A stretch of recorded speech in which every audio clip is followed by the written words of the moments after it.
მოგესალმებით.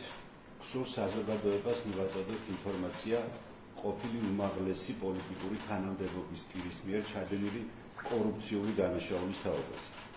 საქართველოს პროკურატურამ განსაკუთრებით დიდი ოდენობით ხამის წინასწარი შეთანხმებით ჯგუფის მიერ აღების ფაქტზე საქართველოს ყოფილ პრემიერ-მინისტრს ირაკლი ღარიბაშვილის ბრალდება წარუდგინა.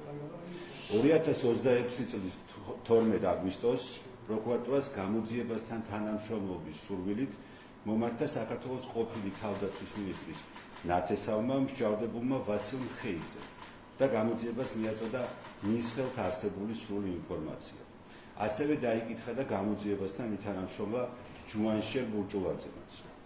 სახელმწიფო უსაფრთხოების სამსახურის მიერ ჩატარებული შემხედრი საგამოძიებო და საპროცესო მოქმედებების შედეგად კი დადგინდა, რომ 2021-2024 წლებში ირაკლი ღარიბაშვილი იკავებდა რა საქართველოს პრემიერ-მინისტრის თანამდებობას, წარმოადგენდა სახელმწიფო პოლიტიკური თანამდებობის პირს და კანონმდებლობის შესაბამისად სხვა ფუნქციებთან ერთად განსაზღვრავდა მთავრობის საქმიანობის ძირითად მიმართულებებს, ორგანიზებას უწევდა მთავრობის საქმიანობას, ასევე ახორციელებდა მინისტრების საქმიანობის კოორდინაციასა და კონტროლს.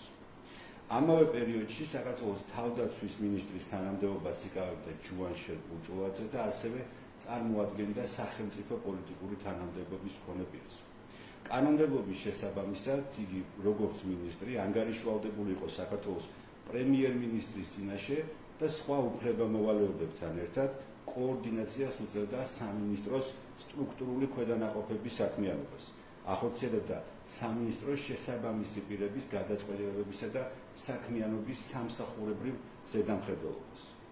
2022 წლის ბოლოდან საქართველოს თავდაცვის სამინისტროს წარმოეშვა სხვადასხვა ძვირადღირებული სამედიცინო აპარატურისა და ინვენტარის შეძენის საჭიროება, რაც უნდა განხორციელებულიყო საიდუმლო შესყიდვის გზით.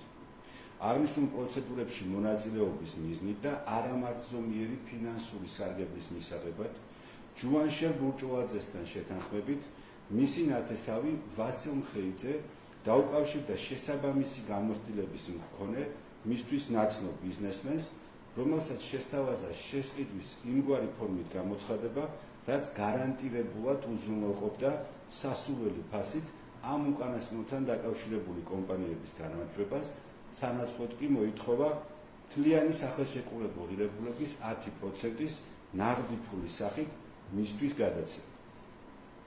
მას შემდეგ, რაც ვასილ მხეიძესთან დაკავშირებულმა პირმა საწყის ეტაპზე თავი შეიკავა დანაშაულებრივი შეთანხმებისაგან და მოითხოვა მეტი გარანტიები უმაღლესი თანამდებობის მქონე პირებისაგან, იმჟამინდელი თავდაცვის მინისტრი ჯუანშერ ბურჭულაძე, როგორც ანგარიშვალდებული პირი, შეუთანხმდა იმჟამინდელ საქართველოს პრემიერ-მინისტრს ირაკლი ღარიბაშვილს მასზეც, რომ თავდაცვის სამინისტროს საჭიროებისათვის შესყიდვებს განახორციელებდა იმგვარი ფორმით, რაც უზრუნველყოფდა ზემოხსენებულ მეწარმესთან დაკავშირებული კომპანიების გარანტირებულად სასურველი ფასით გამარჯვებას, სანაცვლოდ კი მიიღებდნენ სოლიდურ არამართლზომიერ ფინანსურ სარგებლობას.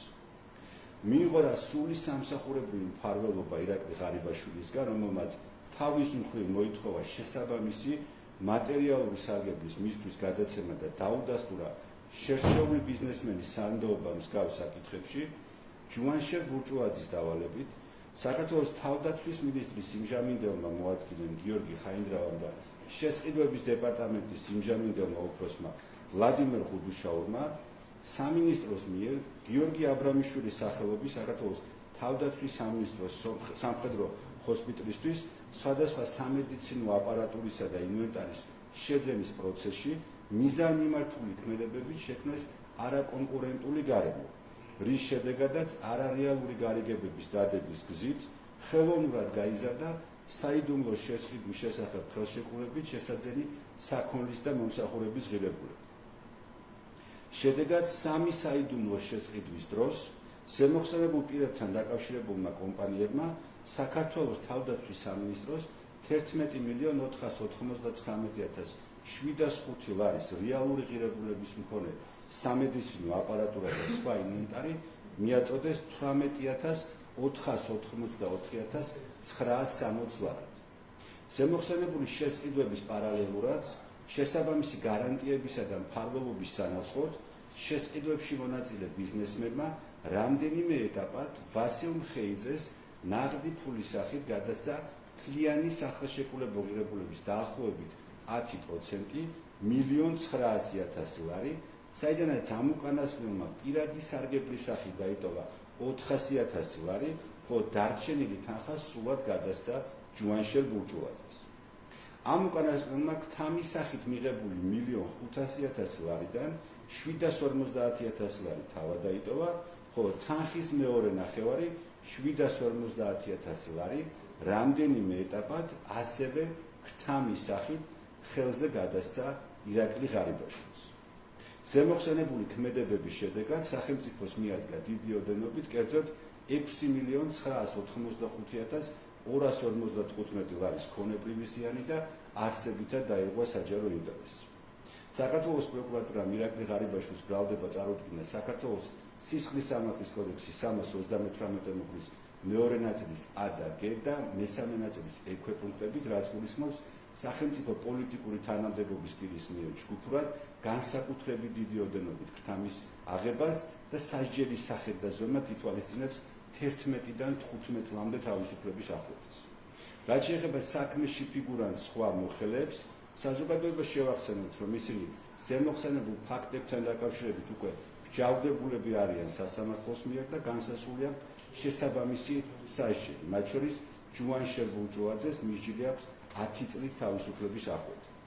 საქართველოს პროკურატურა ირაკლი ღარიბაშვილის ბრალდების საქმეზე სასამართლოს მიმართავს მხოლოდ წინა სასამართლოს თომის განსაზღვრის თაობაზე შუამდგომლობით, რადგან ეს უკანასკნელი სასჯელს უკვე იხდის სხვა სისხლის სამართლის საქმეზე დამდგარი გამამტყუნებელი განაჩენის საფუძველზე. მადლობა.